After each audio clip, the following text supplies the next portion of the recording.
So it's a light night in hockey tonight. There's only a couple of games on.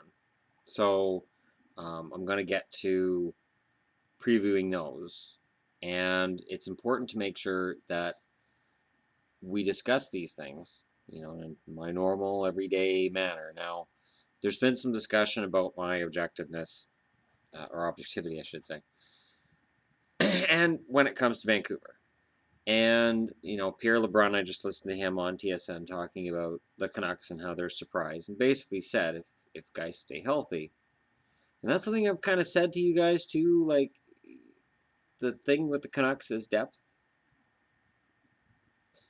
And last year, they just didn't have the organizational depth that, say, a Chicago or St. Louis or one of the contending teams has had.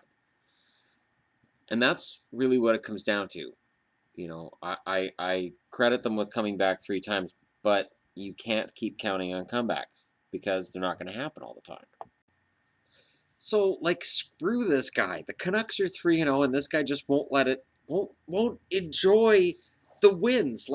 He's like this giant old dude that's just taken over my body, and I want to celebrate because we're 3-0. We were down against Calgary, came back and won. We're down against Carolina, came back and won. And last night, St. Louis, we came back and won. Tarasenko scored, and this guy sits here yeah, I knew that was going to happen. And I'm like, yeah, well, you don't know everything. And then, we came back and won, and, he's trying to sleep or something. And I'm like, yo, dude, we just came back and won. And what does he do? He just goes right to sleep because he's boring as shit. I don't need to have this conversation with myself. The fact is that when you look at stats and you look at numbers, there are certain teams that look good and certain teams that just, there are issues. For instance, I like Tanev. I like his game. Edler's got off to a decent start, but Edler has had down years, and Edler's made of glass.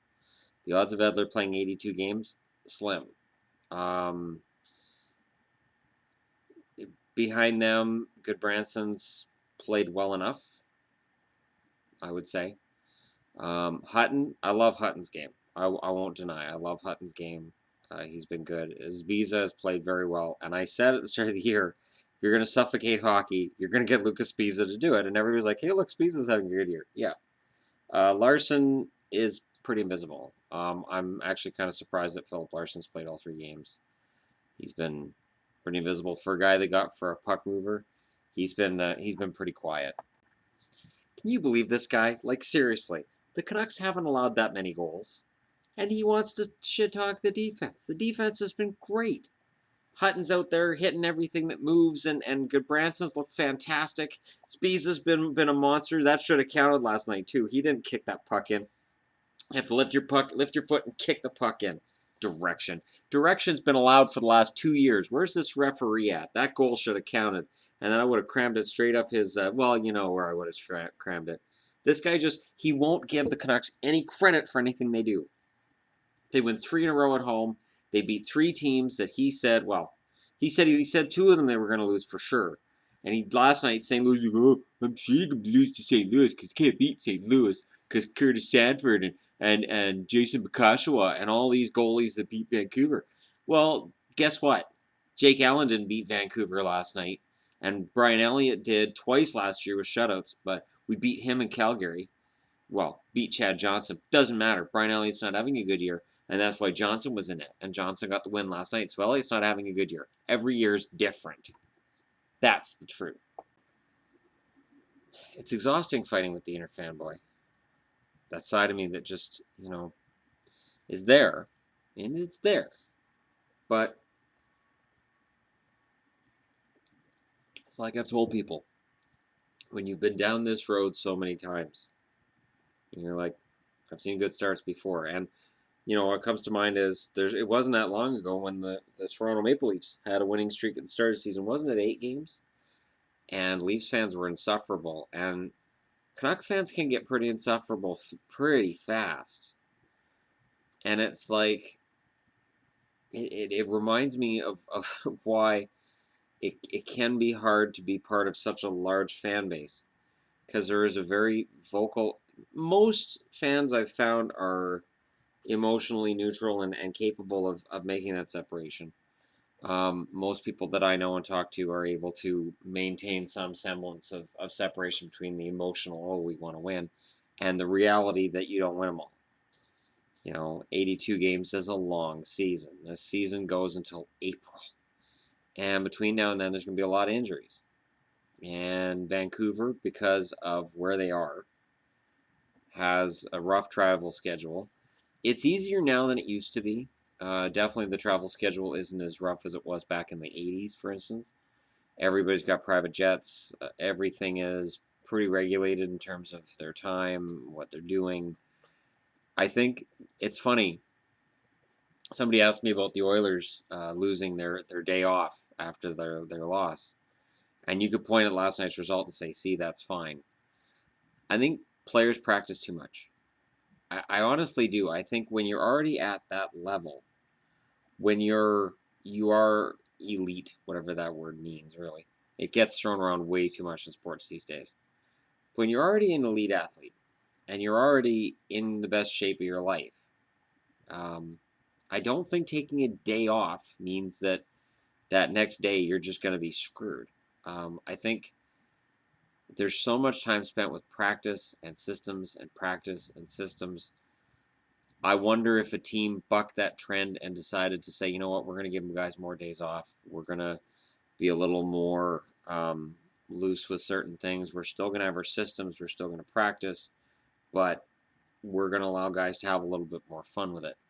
What would happen? Would the world come to an end? I doubt it. Would it really have a huge impact on the team's results? I don't think it would. I think there's a lot of practicing going on that, at the end of the day, I don't think makes a huge difference. And I don't know. I guess we'll see. But for me right now with Vancouver, I am reserving judgment, and I've said this a few times. 20 games in, then we can talk. And I can look over those 20 games and go, okay, here's what's working and here's what isn't. Their power play is not working. The Sedin's predictability becomes nauseating on the power play. And Eriksson so far has not been worthy of the investment. And I know it's only a weekend, but I want them to throw Hansen back on that line. I do. I want Yannick Hansen back on the Sedin line and move Eriksson down to the second line. Horvat, I've loved Horvat's game. Horvat's been fantastic. And he is the next captain of the Vancouver Canucks. There's no doubt in my mind about it. He's the next captain. And Ben Hutton's the next leader on the blue line.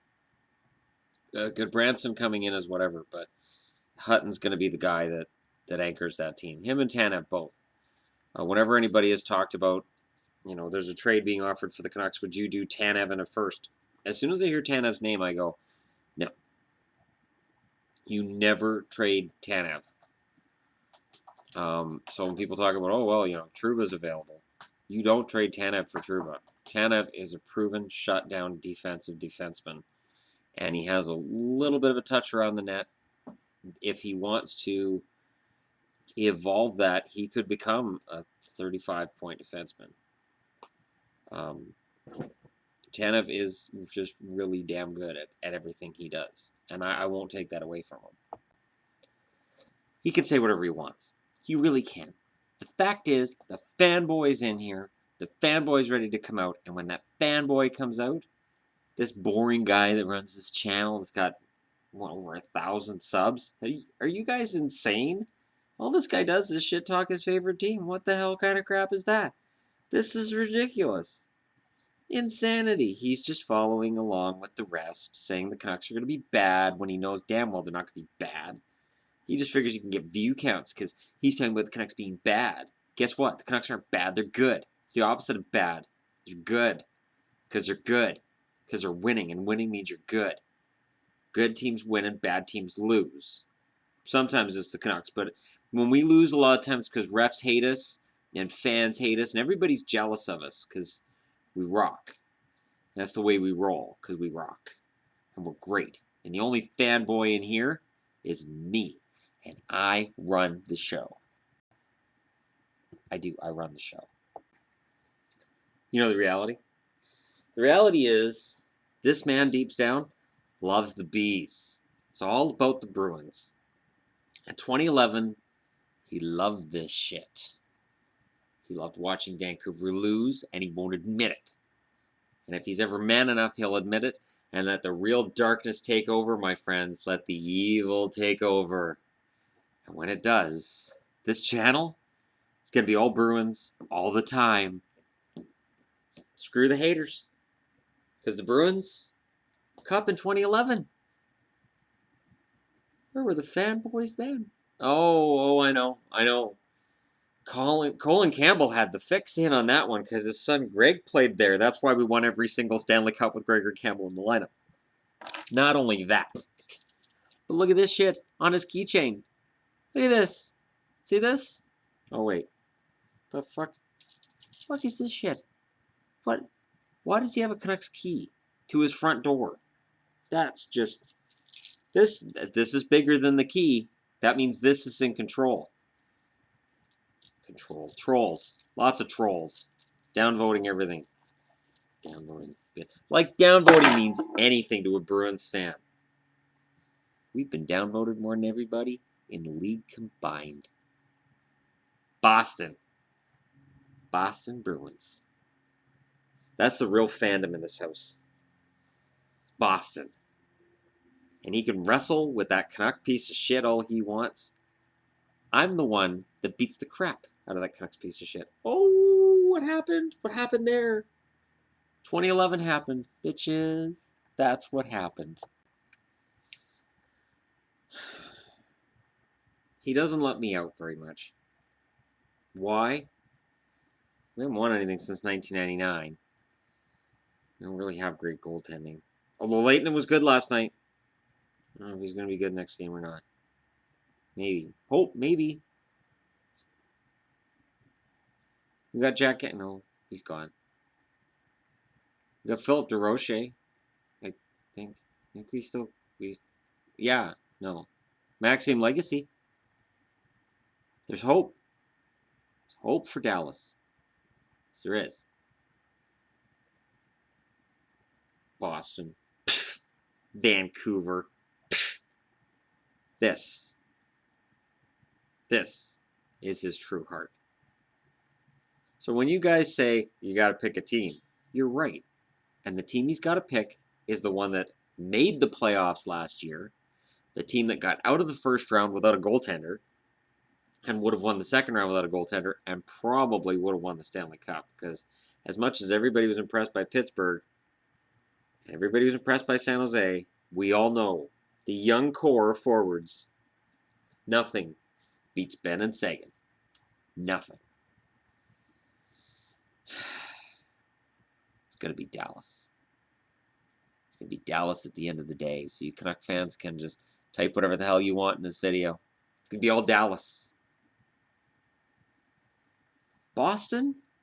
Boston's got to learn to draft somebody first before they can talk shit about anybody. Notice Boston didn't take a shot at me either. Because we know how to draft and we know how to trade. Boston's forgot both. At least Vancouver can draft. They don't draft often, but they draft, and they draft relatively well. The scout came from Boston, so obviously he can't trade because Boston can't make a trade either. What? What do you mean our GM came from Boston? Shut up. He did not. He came from Detroit. Detroit. I don't care where he played his hockey. Jim Nill came from Detroit. And Detroit knows how to make trades and how to develop players. And that's why Dallas is going to win at the end of the day. It's just as exhausting as it seems. Being me is a thankless job. And people wonder why I have so many jerseys. There are so many parts of myself I got to keep under control. And it's exhausting. I hope you're all having a good day. And don't forget to hit like and subscribe.